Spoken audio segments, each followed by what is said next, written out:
Bonjour à tous, bienvenue dans Cult and Click, je suis Ker et je suis heureux de vous retrouver aujourd'hui pour parler de la scène post-générique du film Aquaman de James Wan, film sorti au cinéma le 19 décembre 2018. Car oui, il y a une scène post-générique dans Aquaman. Ce n'est pas la tradition des films DC Comics, ça l'est bien évidemment plus chez Marvel, mais c'est devenu une petite mode que reprennent les concurrents de Disney. C'est le cas donc dans Aquaman. Alors les scènes post-génériques peuvent être multiples. Il y a celles chez Marvel qui ne sont là que pour faire rire, d'autres qui font énormément avancer le schmilblick.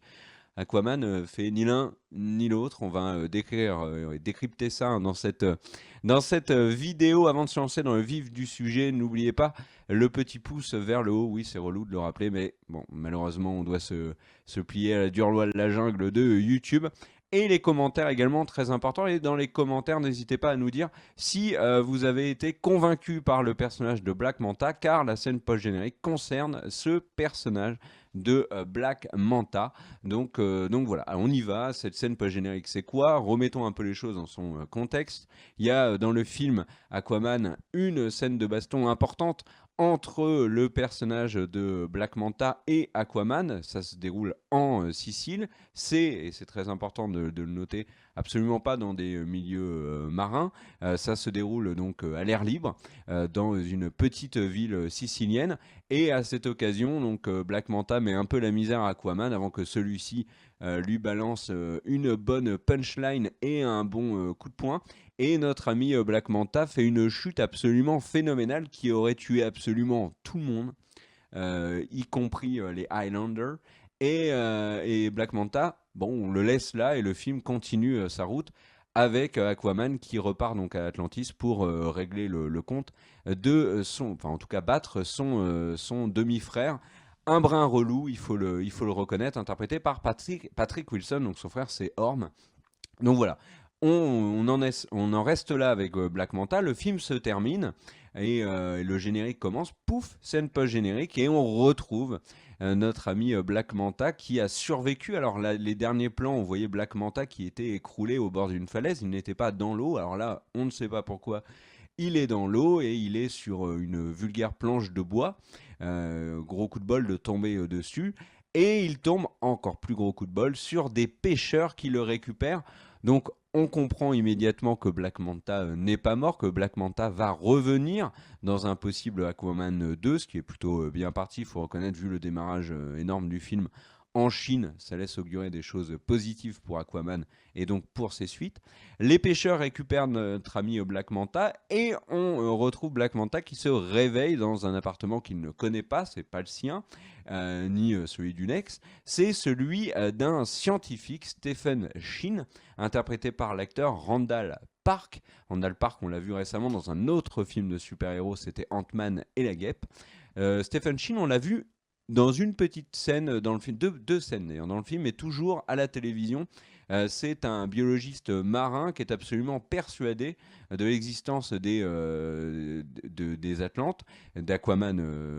Il précise même qu'Aquaman est le représentant des Atlantes que nous connaissons sur Terre. Enfin sur la terre ferme, hein, je veux dire, bien sûr. Et lui, il est donc moqué par les autres journalistes quand il est interviewé. On retrouve donc Stephen Sheen dans son appartement. Il bidouille l'armure de Black Manta qui a été construite avec des éléments fournis par le roi Orm, pardon. Euh, et, euh, et voilà, il bidouille et donc il refait la même scène que Black Manta dans le film, c'est-à-dire le casque qui tire tout seul et lui qui l'évite et ça abîme le haut derrière lui. Donc bon, là rien de passionnant. Et puis donc notre ami Black Manta dit une petite punchline pour dire qu'il a envie de retrouver Aquaman, qui lui a mis une énorme dérouillée. Donc c'est évident, un brin SM, notre ami Black Manta a envie de s'en reprendre une dans la tronche. Et le film s'arrête là-dessus. Alors décryptons un peu cette scène post-générique qui, au premier abord, n'a pas l'air très intéressante, et dans les faits, elle ne l'est pas énormément. Déjà, sur le personnage de Black Manta, ce qu'on peut dire, c'est que le personnage de Black Manta dans le film est très différent des comics. Dans les comics, il y a plusieurs origin stories sur ce personnage-là. Et un élément qui revient constamment, c'est le fait que Black Manta n'a pas reçu l'aide d'Aquaman quand Aquaman pouvait l'aider. C'est la même chose dans le film. Black Manta attaque un sous-marin pour le roi Orm.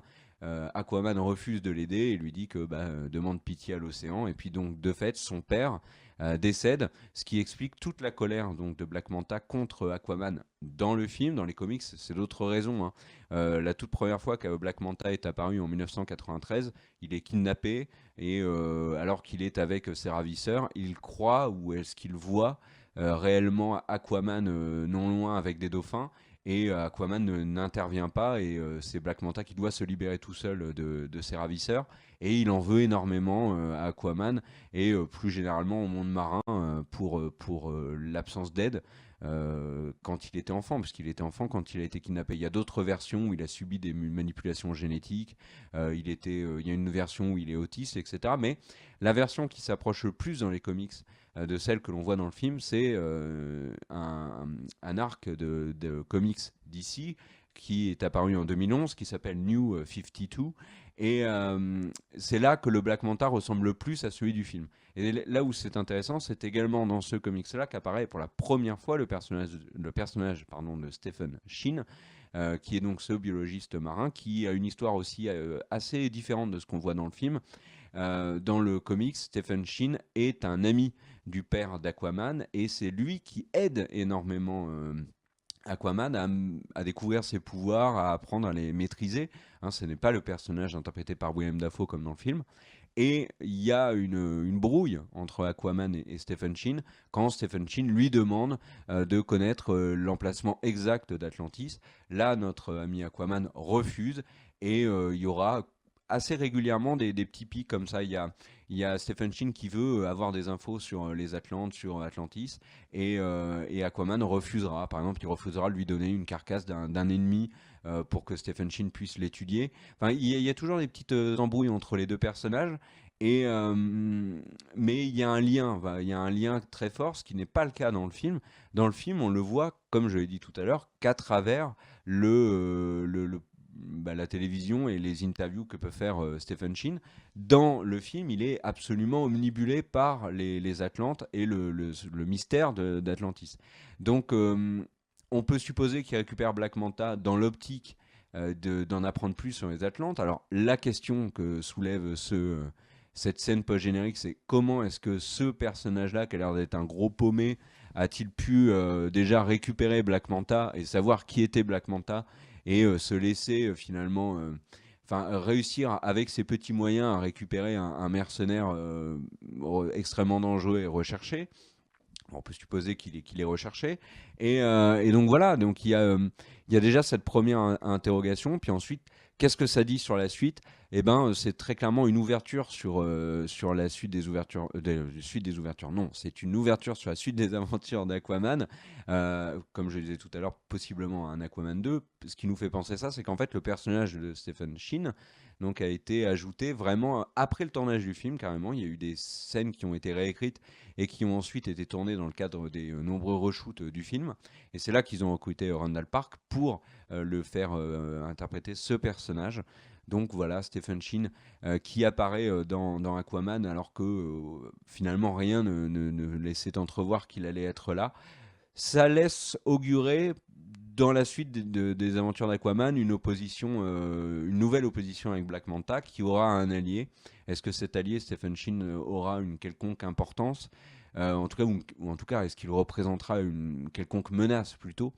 Ça, c'est un mystère. En tout cas, est-ce que c'est une scène post-générique qui nous donne envie de voir la suite, qui nous dit ah, ce super méchant est de retour, ah, il y a un mystère incroyable, comme on a pu le voir par exemple avec la scène post-générique d'Avengers Infinity War? Clairement pas. C'est-à-dire que Black Manta, il a déjà pris une rouste dans le film, donc il représente pas une énorme menace. Euh, Surtout que Aquaman est plus fort maintenant qu'au moment où il a affronté Black Manta. Donc on verra. Après, il y a un arc dans le comics où Black Manta récupère un artefact Atlante qui provoque bien des misères et qui me fait, il faut le dire, un peu penser un peu à toutes ces histoires qu'il y a dans Pirates des Caraïbes qui pourraient être finalement un petit peu une possibilité dans Aquaman 2. On verra. Mais cette scène post-générique, elle est clairement pas la plus dingue qu'on ait pu voir. Et le mystère reste assez inintéressant, j'ai envie de dire, autour de ce personnage-là. On a envie de voir d'autres choses avec Aquaman et notamment les antagonistes d'Aquaman. Black Manta est pas exceptionnel dans le film, il est très discret. On a l'impression de suivre plusieurs histoires en parallèle quand il s'agit de lui. Donc, par rapport, j'ai envie de dire, à la grande histoire du roi Orm, quand je dis grande, hein, parce qu'elle est plus importante que celle de Black Manta. Donc, qu'on continue de le voir dans un film n'est pas, à mon avis, extrêmement intéressant. Toujours est-il, et je finis la vidéo là-dessus, que l'acteur hein, qui joue Black Manta, qui est Yahya Abdul Mateen Junior, ou oui, il me semble que c'est Junior, et ben il retrouvera l'univers DC Comics dans un projet qui est nettement plus intéressant que celui de Black Manta, puisqu'il jouera dans la série Watchmen de Damon Lindelof, donc donc le créateur de The Leftovers, sur HBO, et ça c'est quand même sacrément stylé. Donc voilà, merci à tous d'avoir regardé la vidéo. C'était voilà petite explication de cette scène post-générique d'Aquaman. N'hésitez pas à balancer des commentaires, le pouce vers le haut bien sûr. On remercie Sylvain à la réalisation à distance. Merci aux tipeurs qui ont fait qu'on a pu enregistrer cette vidéo immédiatement sortie de la salle. Merci à tous. Ciao.